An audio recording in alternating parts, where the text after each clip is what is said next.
Mission Bengal के लिए BJP ने सड़क से चुनाव आयोग तक संग्राम छेड़ दिया है। आज बंगाल बीजेपी के नेताओं ने चुनाव आयोग जाकर बंगाल में निष्पक्ष चुनाव की मांग की, तो कल से बंगाल की सड़कों पर परिवर्तन यात्रा की तैयारी भी शुरू कर दी।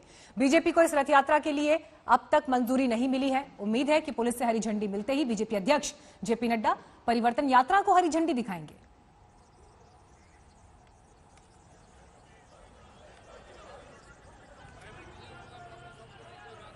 बातचीत के लिए इस समय जुड़ रहे हैं बीजेपी नेता दिलीप घोष। आपसे ये जानना चाहूंगी, बहुत क्लैरिटी नहीं मिल पा रही है, कहीं बंगाल से अभी खबरें ये आ रही हैं कि आप लोगों से और इन्फॉर्मेशन मांगी गई है, तो आपको क्या लगता है पॉलिटिक्स हो रही है ये जो यात्रा है इसके ऊपर?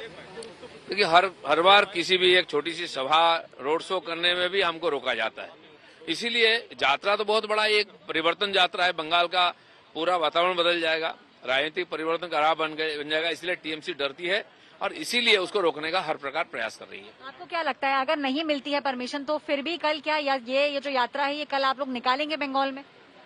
नहीं, लोकतंत्र में कई रास्ता है लोगों तक पहुंचने के लिए, हर प्रकार के रास्ता हम अपनाएंगे, लेकिन हमारी अधिकार है लोगों तक पहुंचने के लिए और हमारी योजना के अनुसार। उसमें सरकार आड़े आ रही है, जब चुनाव कमीशन का हाथ में आएगा तब हम प्रार्थना करेंगे उनसे और यात्रा करेंगे, तब विकल्प ढूंढेंगे। तो आपको लगता है, लेकिन फिर भी अभी आप बीजेपी के अंदर इस समय क्या कश्मकश चल रही है? क्योंकि कल जेपी नड्डा जी जो हैं वो जाएंगे वहां पे, वो जा इसीलिए रहे हैं ताकि यात्रा का जो है आरंभ हो सके। तो अभी आप लोगों के दिमाग में क्या चल रहा है, आगे की कार्रवाई किस तरीके से होगी? यात्रा का पूरा योजना हम बना चुके हैं, उद्घाटन कल पहला यात्रा का होने वाला है, फिर धीरे धीरे और 4 यात्रा निकलेगा।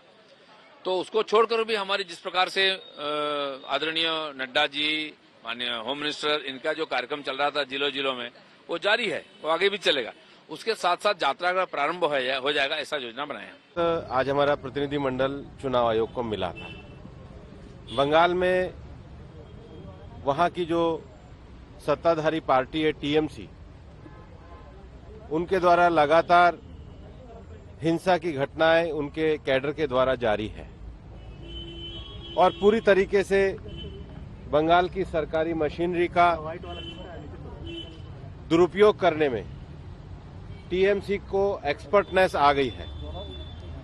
ये ऐसी परिस्थितियां हैं जिसको संज्ञान में लाना चुनाव आयोग के लिए आवश्यक था। हमारा मानना है कि बंगाल में पिछली बार जो चुनाव है उससे ज्यादा चरणों में चुनाव होने चाहिए, क्योंकि हिंसा की आशंकाएं बहुत ज्यादा है। कृषि मंत्री नरेंद्र तोमर की हुंकार की अब बात। राज्यसभा में राष्ट्रपति के अभिभाषण पर चर्चा में हिस्सा लेते हुए कृषि मंत्री तोमर ने विपक्ष पर हल्ला बोल दिया। उन्होंने कहा कि पानी से खेती होती है, लेकिन कांग्रेस खून से खेती कर सकती है। कृषि मंत्री यहीं पर नहीं रुके, उन्होंने विपक्ष पर किसानों को गुमराह करने का आरोप लगाया। किसानों को इस बात के लिए बरगलाया गया है कि ये कानून आपकी जमीन को ले जाएंगे। खड़गे जी दुनिया जानती है, खड़गे जी दुनिया जानती है, पानी से खेती होती है, खून से खेती सिर्फ कांग्रेस ही कर सकती है। भारतीय जनता पार्टी खून से खेती नहीं कर सकती। किसानों को इस बात के लिए बरगलाया गया है कि ये कानून आपकी जमीन को ले जाएंगे। मैं कहता हूं कॉन्ट्रैक्ट फार्मिंग के एक्ट में कोई एक प्रावधान बताए, कोई एक प्रावधान बताए। खड़गे जी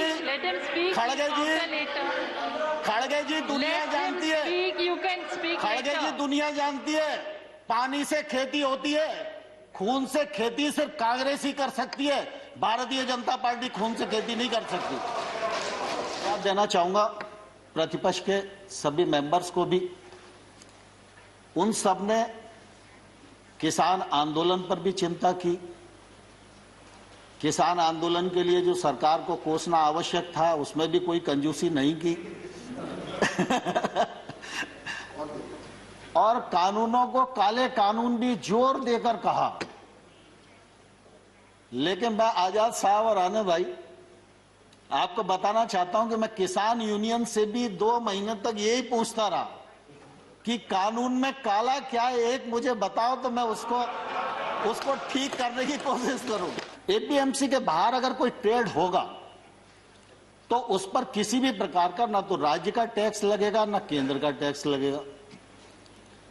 अब एपीएमसी के भीतर राज्य सरकार का टैक्स है, एपीएमसी के बाहर केंद्र सरकार का एक्ट है।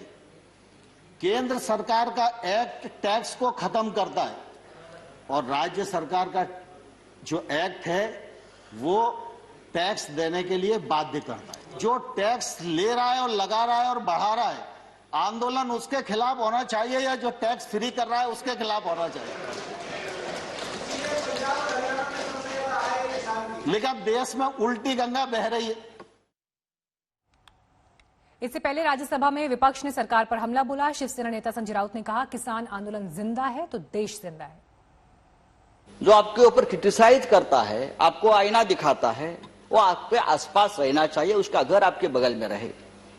लेकिन आज ऐसा है कि जो निंदा करे, जो टीका करे, आप उसको बदनाम कर देते हो। जैसे किसान आंदोलन, जिस तरह से इस किसान आंदोलन को भी बदनाम करने की कोशिश या साजिश चल रही है, मुझे लगता है देश के प्रतिष्ठा के लिए ठीक नहीं है, किसानों के लिए ठीक नहीं है, हम सब के लिए ठीक नहीं है। देखिए, ये पिटे हुए पॉलिटिकल प्राणियों और भारत बैशिंग ब्रिगेड का ये जो नापाक गठबंधन है, अनहोली अलायंस है, ये किस तरह से भारत को बदनाम करो, भारत की छवि को खराब करो, इसके कंपटीशन में लगा हुआ है। लेकिन जनता ने हर बार इनको, इनके इस भारत बैशिंग जो इनकी ब्रिगेड का जो षड्यंत्र और साजिशें हैं, उसको बेनकाब किया है। आज जो शांति से वर्ग किसान वहाँ बैठा है, शायद ये शांति का रास्ता छोड़कर कोई अलग रास्ते पर जाएगा तो देश के सामने बहुत जबरदस्त संकट आएगा और इसकी पूरी जिम्मेदारी आज ये भारतीय जनता पार्टी के सरकार को लेनी पड़ेगी। इसमें क्या आपको डिफिकल्टी बताइए, सरकार उसके लिए तैयार है। हमारे नरेंद्र सिंह तोमर जी ने 10 टाइम मीटिंगें ली, लेकिन ये मतलब सुनने के लिए तैयार नहीं है। तो इसके लिए हम थोड़ी जिम्मेदार है। तो इसीलिए मुझे लगता है कि जो कुछ भी हो रहा है, ये पूरी राजनीति हो रही है। यहाँ पूरे विरोधी दल के लोग गाजीपुर बॉर्डर हो, सिंधु बॉर्डर हो, वहां जाकर किसानों को भड़काने का काम कर रहे हैं और ये मतलब आग में तेल डालने का काम ये लोग कर रहे हैं। किसान देश के एजिटेशन 4 महीने से ज्यादा हो गए, वो बैठा है और 2 महीने से ज्यादा तक बॉर्डरों पर बैठा है और लाखों की तादाद में बैठा है। तो मैं समझता हूं कि उनकी ये समझनी चाहिए, 11 मीटिंगें हो ली, कोई रिजल्ट नहीं निकला। तो मैं ये महसूस करता हूं कि उनको इंसाफ मिलना चाहिए। वो सरकार कहती है कि ये तो किसान के हक में है, लेकिन किसान कहता है ये हमारे खिलाफ है। तो किसान की बात माननी चाहिए। हर कोई उठता है, हमें कहता है कि अहंकार छोड़ो, अहंकार छोड़ो। अरे ये अहंकार नहीं है, हम अपने जजमेंट से काम कर रहे हैं। आपको चाहिए कि आप किसानों की भी कुछ 2 बात उनको भी कहिए। आप हमको तो उपदेश कर रहे हैं, सारे किसान नेता हमारे आदरणीय नेता है। 11-12 बार हमारे मंत्री महोदय ने उनके साथ बातें की, अभी भी बातों के लिए हम तैयार हैं। मगर इसका मतलब ये नहीं कि आप भी थोड़ा लचीलापन न दिखाए। हमने तो लचीलापन दिखाया। 1.5 साल के लिए उसको स्थगित करने का जो पहली बार शायद सरकार ने रवैया अपनाया होगा इस पद्धति का। कल के चक्का जाम से पहले किसान आज 2-2 महापंचायत में हुंकार भर रहे हैं। एक महापंचायत राजस्थान के दौसा में, जहां सूबे के पूर्व उप मुख्यमंत्री और कांग्रेस नेता सचिन पायलट खुद मौजूद रहे। दावा है कि 1 लाख किसान यहां शामिल होने वाले हैं। इसे सचिन पायलट की शक्ति प्रदर्शन के तौर पर भी देखा जा रहा है। तो वहीं शामली की महापंचायत में आरएलडी नेता जयंत चौधरी ताल ठोक रहे हैं। धारा 144 लागू है यहां पर, जयंत चौधरी महापंचायत पर अड़े हुए हैं।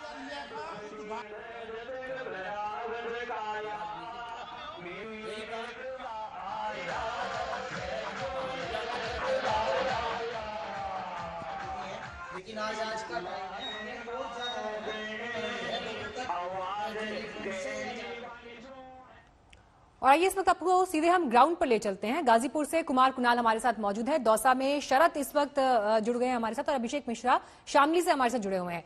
सबसे पहले आपका रुख करते हुए शरद, क्या तस्वीर इस वक्त दौसा में आप देख रहे हैं?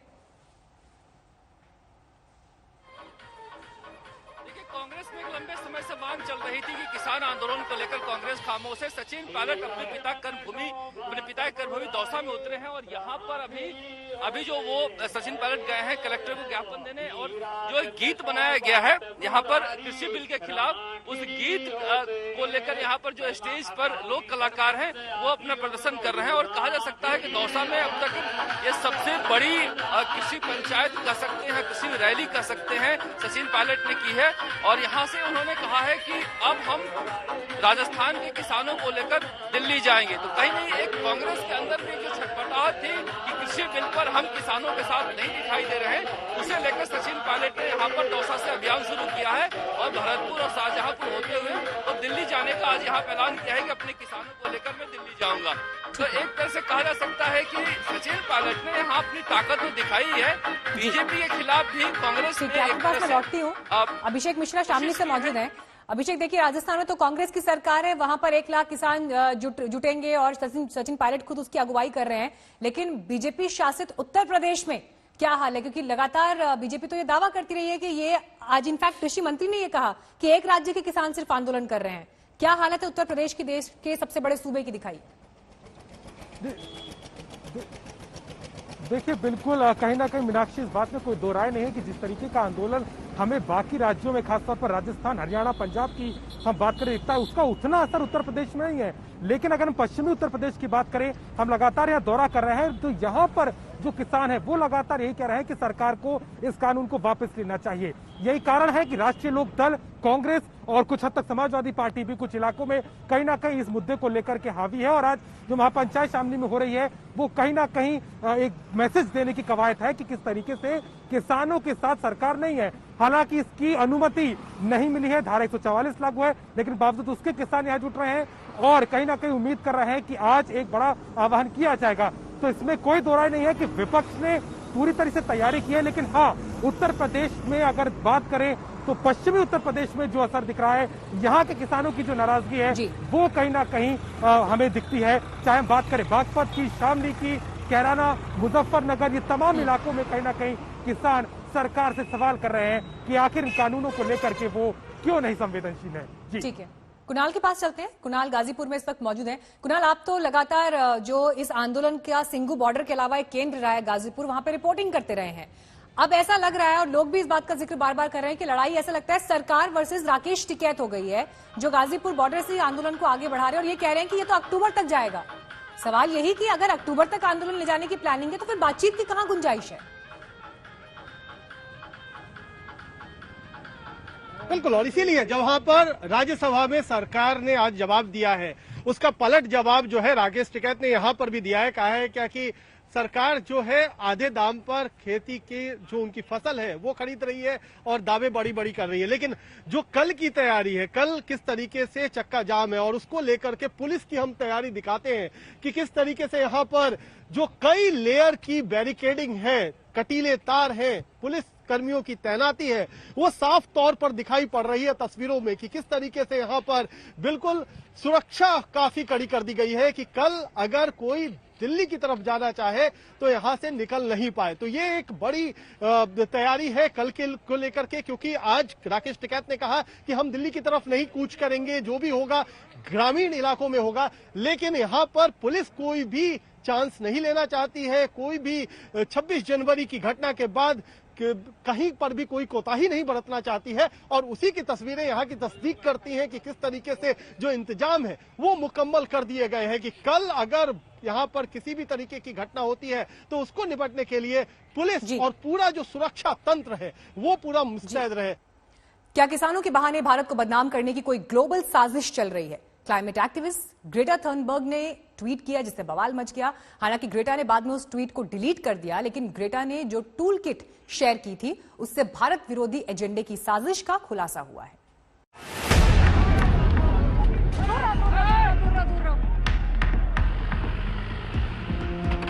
छब्बीस जनवरी को लाल किले पर जो हुआ, दिल्ली में जिस तरह से धावा बोला गया, जिस तरह से सड़कों पर उपद्रव किया गया, ये सब अचानक नहीं हुआ था। ये सब उस सोची समझी साजिश का हिस्सा था जिसे पहले कागज पर उतारा गया, फिर जमीन पर अंजाम दिया गया। और इस साजिश की पोल खुली इस चेहरे से। My name is Greta Thunberg, and I'm inviting you to be a part of the solution. 18 साल की ग्रेटा थनबर्ग को दुनिया जानती है। पर्यावरण के मुद्दों पर ग्रेटा ने बहुत कम उम्र में खूब नाम कमाया। लेकिन ना तो ग्रेटा की मासूमियत पर जाइए, ना ही ग्रेटा की कम उम्र को देखिए। ऐसी ग्लोबल हस्तियां भारत के खिलाफ बहुत बड़ी साजिश का हिस्सा बनी। ग्रेटा ने तो अपनी पोल खुद ही खोल दी। ये वही गूगल डॉक्यूमेंट है जिसे 3 फरवरी को ग्रेटा ने अपने ट्विटर अकाउंट पर पोस्ट किया था और बाद में इसे डिलीट कर दिया। लेकिन तब तक इस डॉक्यूमेंट की बातें सबके सामने आ गईं और इसी से भारत विरोध की वो साजिश बेनकाब हुई, जिस साजिश में ग्रेटा जैसे विदेशी चेहरे फुल एक्टिव हैं। ये जो अराजकता की स्कूल किट डाली गई, इससे एक बड़ा खुलासा ये हुआ, छोटा मोटा नहीं बहुत बड़ा षड्यंत्र हमारे लोकतंत्र के खिलाफ किया जा रहा है। 1 GB डेटा, 1 GB मटेरियल, ये सब उपलब्ध कराया गया उन ताकतों को, शक्तियों को कि कैसे हमारे देश को कमजोर करे। किसान कानून तो एक बहाना है, हमारा पवित्र लोकतंत्र इनका निशाना है। कुछ लोग पढ़ते नहीं है लेकिन केवल ट्वीट करते हैं। उनमें से कुछ लोग ऐसे होते हैं जिनके ट्वीट के कई और कारण रहते होंगे, लेकिन इन एजेंसीज को, इन प्लेटफॉर्म्स को भी एक बार सोचना होगा कि इनका असर देश के ऊपर क्या होगा। इस डॉक्यूमेंट में भारत के विरोध में किसान आंदोलन को तेज करने की टूल किट दी गई है। इस टूल किट का मतलब है कि आंदोलन को हवा देने के लिए क्या क्या किया जाएगा। सोशल मीडिया से लेकर जमीन तक भारत विरोधी आंदोलन को तेज करने का पूरा प्लान पहले से ही तैयार किया गया था। ऑन ग्राउंड प्रोटेस्ट कब करना है, कहां प्रोटेस्ट करना है, ये सब बताया गया। कब कौन से हैशटैग से क्या ट्वीट करना है, कब आंदोलन के समर्थन में डिजिटल स्ट्राइक करनी है, कब ट्विटर पर ट्वीट्स की बाढ़ लानी है, किन बड़ी हस्तियों को टैग करना है, कैसे फोटो और वीडियो मैसेज भेजने। सोशल मीडिया कैंपेन का पूरा शेड्यूल दिया गया। दिल्ली पुलिस को सोशल मीडिया मॉनिटरिंग के कॉन्टेक्स्ट में एक पर्टिकुलर अकाउंट के द्वारा एक डॉक्यूमेंट अपलोड किया गया जिसका नाम टूल किट है। उस टूल किट को एक particular Khalistani, pro Khalistani organisation है जिसका नाम पोएटिक जस्टिस फाउंडेशन है, इसके द्वारा इसकी ऑथरशिप दिखाई गई है और इस डॉक्यूमेंट में एक एक्शन प्लान डिलिनेट किया गया है। और अगर आप 26 जनवरी और उसके आसपास के इवेंट्स को देखें तो आपको ये मालूम होगा कि ये बिल्कुल कॉपी कैट, बिल्कुल एग्जीक्यूशन था। जिस तरह का प्लान इस डॉक्यूमेंट में है उसी तरह की एक्टिविटीज ग्राउंड पे भी दिखाई देती हैं। तो इसका संज्ञान लेते हुए दिल्ली पुलिस ने जो ऑथर्स हैं टूल किट के, उनके खिलाफ एक केस दर्ज किया है धारा 124A, 153A, 153 और 120B IPC में, जिसका की इन्वेस्टिगेशन दिल्ली पुलिस की साइबर सेल द्वारा किया जाएगा। आप हैरान हो जाएंगे कि जैसा इस डॉक्यूमेंट में दिए टूल किट में बताया गया, ठीक उसी तरह से आंदोलन के नाम पर अब तक हुआ भी है। जैसे रिहाना ने जो ट्वीट किया, वो ट्वीट उसी शब्दों में है जिसका इस डॉक्यूमेंट में जिक्र है। इसी तरह 26 जनवरी को सरकारी इमारतों के बाहर प्रदर्शन करने को कहा गया था। इसमें हिंसा को पूरे देश और दुनिया ने देखा। भारत विरोधी मुहिम तेज करने के लिए टूल किट में लिखा है कि ऑन ग्राउंड प्रोटेस्ट में हिस्सा लें, किसान आंदोलन से एकजुटता दिखाए जाने वाली तस्वीरें पोस्ट करें, 25 जनवरी को ये तस्वीरें भेजें। इसमें आंदोलन के समर्थन में फोटो और वीडियो के लिए डिजिटल स्ट्राइक करने की बात है। #AskIndiaWhy के साथ 26 जनवरी से पहले या 26 जनवरी तक ट्विटर पर पोस्ट किए जाने को कहा गया था। इसमें 4 और 5 फरवरी का भी प्लान लिखा है कि इस दिन किसान आंदोलन से जुड़ी तस्वीरों और हैशटैग को ट्रेंड करके ट्विटर पर डिजिटल तूफान लाया जाएगा। इसमें भारत सरकार पर अंतर्राष्ट्रीय दबाव बढ़ाने के लिए दुनिया भर में नेताओं से बात करने और भारत के उद्योगपतियों को हर हाल में कमजोर करने की बात लिखी है। इसके अलावा 26 जनवरी को पूरी दुनिया में एक साथ भारत सरकार के विरोध में ऑन ग्राउंड प्रदर्शन करना, ये सब आंदोलन के टूल किट का हिस्सा है।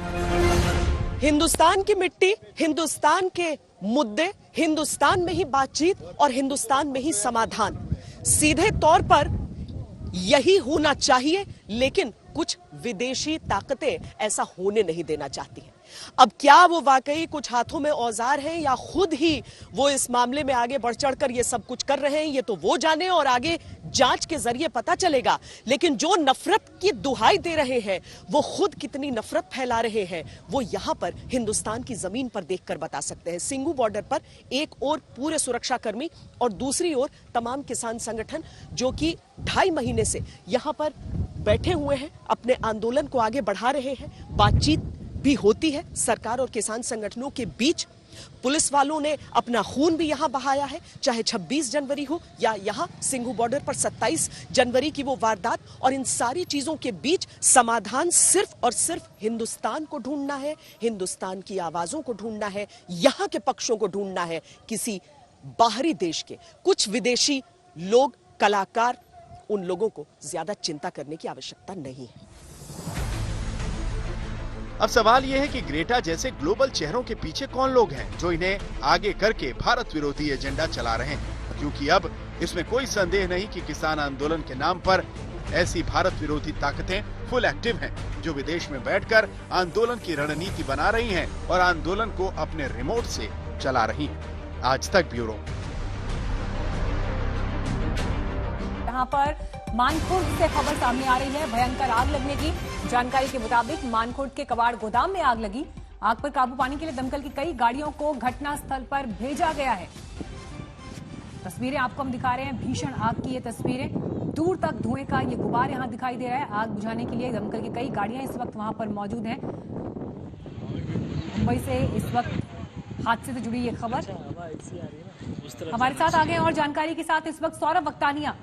सौरभ, तस्वीरें तो बेहद डराने वाली हैं। बहुत बड़े स्तर पर ऐसा लग रहा है कि आग लगी है। अगर धुएं से अंदाजा लगाया जाए, क्या परिस्थितियां हैं अभी घटनास्थल पर?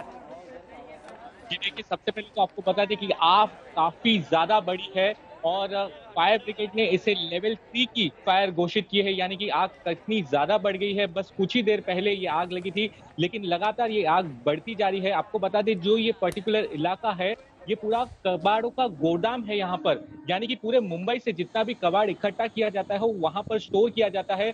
एक दो नहीं, वहां पे 100 से ज्यादा दुकानें हैं और अब धीरे धीरे ये आग कंटिन्यूस फैलती जा रही है, तो खतरा बहुत ही ज्यादा है। इसलिए अब जो दमकल विभाग है उन्होंने पुलिस और बीएमसी की मदद की है और आसपास के इलाकों को खाली कराया जा रहा है और फायर को कंटेन करने की कोशिश की जा रही है। आपको बता दें, 15 से 20 से ज्यादा गाड़ियां फायर ब्रिगेड की वहां पर पहुंच चुकी है और लगातार कोशिश की जा रही है किस तरीके से इस आग पर काबू पाया जाए। जी धन्यवाद सौरभ आपका इस जानकारी के लिए। आपसे हम अपडेट्स इस पर आगे लेते रहेंगे, लेकिन घटनास्थल पर दमकल की कई गाड़ियां इस वक्त मौजूद हैं, जिसका जिक्र यहाँ पर अभी सौरभ भी कर रहे थे। लेकिन ये आग बड़े स्तर पर लगी है और कबाड़ का ये इलाका जहाँ पर इस वक्त आग लगी है, आसपास के इलाकों को भी एहतियातन प्रशासन की तरफ से खाली कराया गया है। टाइम नहीं लगेगा अगर स्पीड वैसे पकड़ के रखे तो। और अब देखिए हमारी खास पेशकश, साजिश के कितने चेहरे।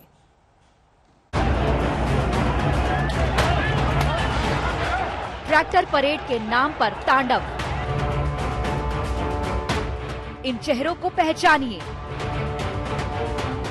क्या ऐसे होते हैं अन्नदाता?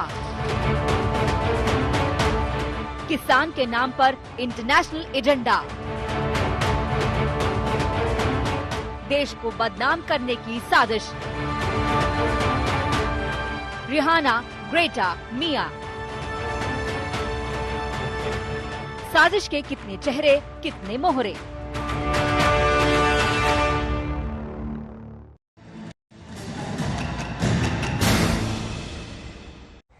साजिश के कितने चेहरे, कितने मोहरे। 26 जनवरी को लाल किले में हुई हिंसा से जुड़ी नई तस्वीरें सामने आई हैं। इन तस्वीरों में लाठी और तस्वीरों से लैस उपद्रवी दिल्ली पुलिस के जवानों पर हमला करते हुए नजर आ रहे हैं। उपद्रवियों के चेहरे पर मास्क लगे हैं और इस वजह से दिल्ली पुलिस के लिए उनकी पहचान मुश्किल हो रही है।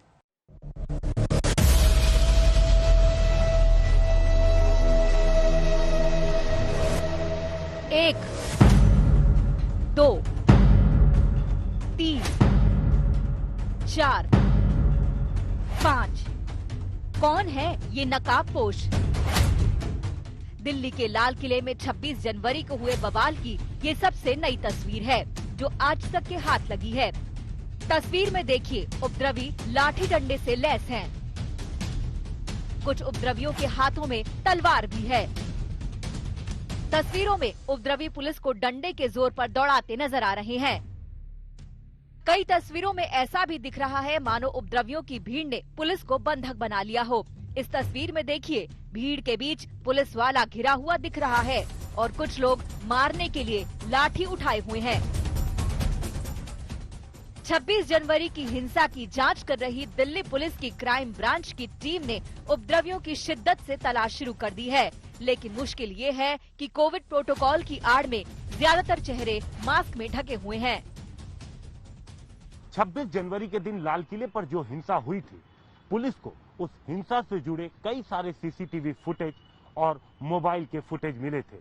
अब पुलिस उन सभी मोबाइल फुटेज और सीसीटीवी से फॉरेंसिक एक्सपर्ट के जरिए ग्रैब निकाल रही है और कई लोगों की तलाश में जुटी है। पुलिस ने इस मामले में कुछ लोगों को अब तक गिरफ्तार भी किया है, जबकि कईयों की तलाश अभी भी जारी है। इससे पहले दिल्ली पुलिस की क्राइम ब्रांच ने 12 उपद्रवियों की तस्वीरें जारी की थी। ये वो चेहरे हैं जो 26 जनवरी को लाल किले से लेकर दिल्ली की दूसरी जगहों पर हिंसा करते नजर आए थे। क्राइम ब्रांच ने वीडियो एनालिटिक और फॉरेंसिक टीम की मदद से इन चेहरों को निकाला है। फेशियल रिकॉग्निशन सिस्टम के जरिए अब पुलिस इनकी पहचान और तलाश की कोशिशों में जुटी है। पुलिस ने सोशल मीडिया के जरिए आम लोगों से 26 जनवरी की हिंसा के वीडियो मांगे थे और उन्हीं वीडियो की तफ्तीश से इन चेहरों पर पुलिस का राडार पहुंचा है। 1000 से ज्यादा भी वीडियो फुटेजेस मिले हैं, ईमेल्स मिले हैं, बहुत सारे पिक्चर्स मिले हैं, तो उन सभी को खंगाला जा रहा है। उन सभी से एफआरएस के माध्यम से, वीडियो एनालिसिस के माध्यम से हम उसको छानबीन कर रहे हैं और जिसका भी इसमें सम्मिलित है उसके खिलाफ कानूनी प्रक्रिया जरूर शुरू होगी। सबको ये बात का जानकारी होना चाहिए कि कानून आखिरकार सबसे बड़ा। पुलिस की कोशिश इन उपद्रवियों का नाम पता ढूंढकर जल्द से जल्द गिरफ्तार करने की है। पुलिस उनसे ये पता लगाने की कोशिश करेगी कि क्या वो किसी के इशारे पर या किसी के भड़काने पर हिंसा पर उतारू हुए थे। आखिरकार इस तरह अशांति फैलाने का उनका मकसद क्या था। पुलिस अब इस कोशिश में लगी हुई है कि जिन लोगों ने 26 जनवरी को दंगा किया था दिल्ली के अंदर, उनका नाम पता ढूंढकर उनको जल्द से जल्द गिरफ्तार किया जा सके। पुलिस इस समय ये जानने की कोशिश कर रही है कि लोगों ने दंगा क्यों किया, उनको भड़काया गया था या किसी के इशारे पर इतनी बड़ी संख्या के अंदर देश की राजधानी दिल्ली में लोग आए और इस तरीके से हिंसा की हरकतें उन्होंने करी। हिमांशु मिश्रा के साथ ऐश्वर्या पालीवाल, आज तक।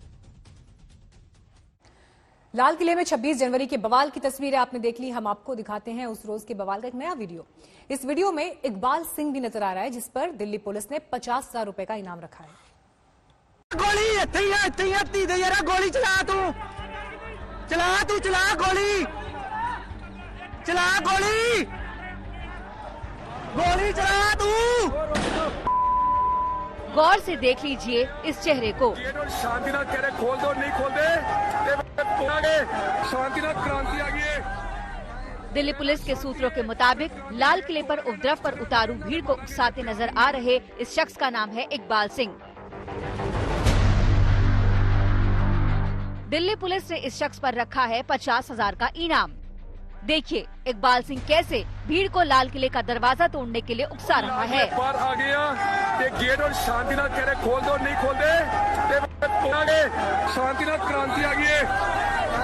पहला शांति है, फिर क्रांति। गेट तोड़ांगे ना, स्टेडियम खोलेंगे ना, मारांगे जे प्यार नहीं लगे। इकबाल सिंह के बारे में बता दें कि दिल्ली पुलिस की क्राइम ब्रांच के सूत्रों के मुताबिक वो लुधियाना का रहने वाला है। दिल्ली पुलिस ने इकबाल पर 50,000 रुपए का इनाम रखा है। दिल्ली पुलिस के मुताबिक इकबाल लाहौरी गेट पर भीड़ को लाल किले पर झंडा फहराने के लिए उकसा रहा था। इकबाल की तलाश में क्राइम ब्रांच की टीम पंजाब में छापेमारी कर रही है। क्राइम ब्रांच के सूत्रों के मुताबिक इकबाल सिंह लाल किले से फेसबुक लाइव भी कर रहा था। ये उसी का वीडियो है। तोड़ांगे ना, स्टेडियम खोलेंगे ना, मारांगे जे प्यार नहीं लगे।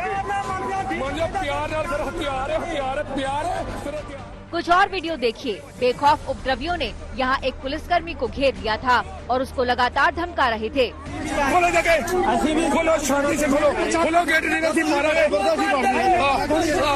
बार बार ये उपद्रवी बता रहे हैं कि उनके पास हथियार हैं। लाल किले पर 26 जनवरी को मचे तांडव का ये एक नया सबूत है। वीडियो से साफ लग रहा है कि उपद्रवियों की भीड़ सिर्फ जोश या जुनून में लाल किले नहीं पहुंच गई थी। इसके पीछे गहरी साजिश थी। उपद्रवी हिंसा की पूरी तैयारी करके आए थे।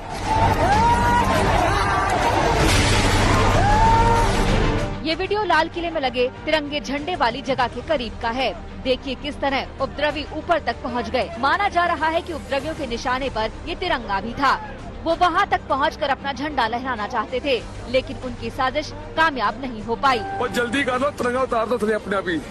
वाहिगुरु वाहिगुरु वाहिगुरु। 26 जनवरी को लाल किले के इस हिस्से में 25 पुलिसकर्मी तैनात थे।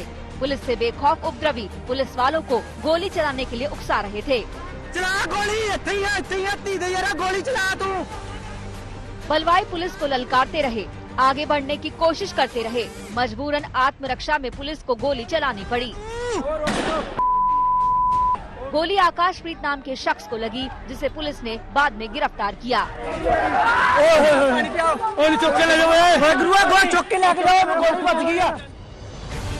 ये सारी फुटेज दिल्ली सरकार की तरफ से लगाए गए सीसीटीवी कैमरों में कैद हुई है।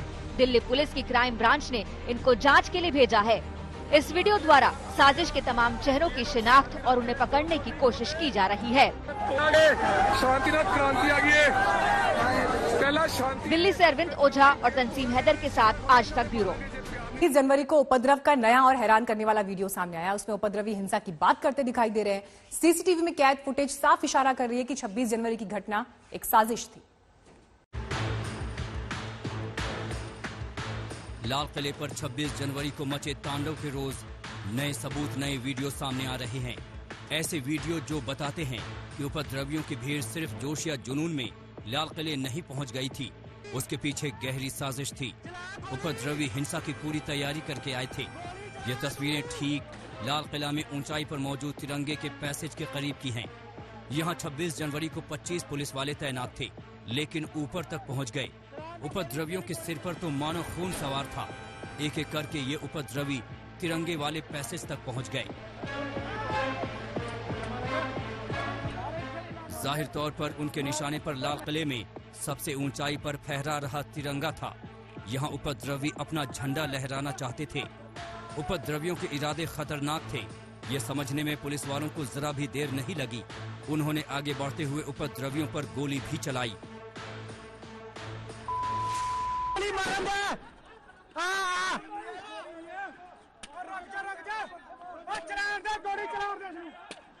चला गोली गोली चला तू चला गोली चला तू। एक उपद्रवी को गोली लग गई। इसके बाद भी ये बलवाई पुलिस को ललकारते रहे, आगे बढ़ने की कोशिश करते रहे। प्रदर्शनकारी किसान सीढ़ी से चढ़ने की कोशिश कर रहे थे, तभी आत्मरक्षा में पुलिस को गोली चलानी पड़ी। हालांकि पुलिस ने फिर भी एहतियात बरतते हुए पैर की तरफ गोली चलाई थी। आकाशप्रीत नाम के शख्स को पुलिस ने बाद में हिंसा में गिरफ्तार किया था। हिंसा और हथियारों के साथ चढ़ाई के दूसरे सबूतों से जुड़ा ये वीडियो लाल किले के बाहर का है। तारीख वही है 26 जनवरी। तस्वीरें उस वक्त की हैं जब ये उपद्रवी वहां पहुंचे ही थे। उपद्रवी लाल किले का गेट तोड़ने की बात कर रहे थे। जरा सुनिए उपद्रवियों की जुबान से कैसे उनके खतरनाक इरादे जाहिर हो रहे थे। और जल्दी कर लो, तिरंगा उतार दो अपने आप ही। वाहिगुरु वाहिगुरु वाहिगुरु। बिल्कुल लाल किले बाहर आ गया। ते गेट और शांतिनाथ कह रहे खोल दो, नहीं खोल दे। शांतिनाथ क्रांति आ गई है।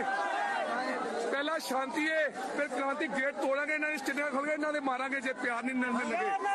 मान प्यार नाल फिर हथियार है, प्यार है फिर हथियार है। खोलो शांति से, खोलो गेट नहीं तो मारांगे। खोल दो, जे शांति नहीं खोले तो स्टेडियम मारांगे। सस्ते कहते खोलो, जल्दी खोलो। खोल दो, हथियार भी है। प्यार खोल दो, प्यार ये हथियार भी नाल ने बढ़ देंगे जे नहीं खोलेंगे। बस अरे डंडे तैयार रख लो, डंडे तैयार रख लो, प्यारे फिर हथियारे प्यार नाल नहीं खुलणगे, हथियार नाल खुलणगे, डंडे मारे सिर च स्टेरिंग नाल खो के ना मारांगे जे नहीं मनणगे तां। बेखौफ उपद्रवियों ने यहाँ एक पुलिसकर्मी को घेर लिया था और उसको लगातार धमका रहे थे। बार बार ये उपद्रवी बता रहे हैं कि उनके पास हथियार हैं। जल्दी खोलो, हथियार भी है। ये सारी फुटेज दिल्ली पुलिस की क्राइम ब्रांच ने इनको जांच के लिए भेजा है। अरविंद ओझा के साथ तंसीम हैदर, आज तक।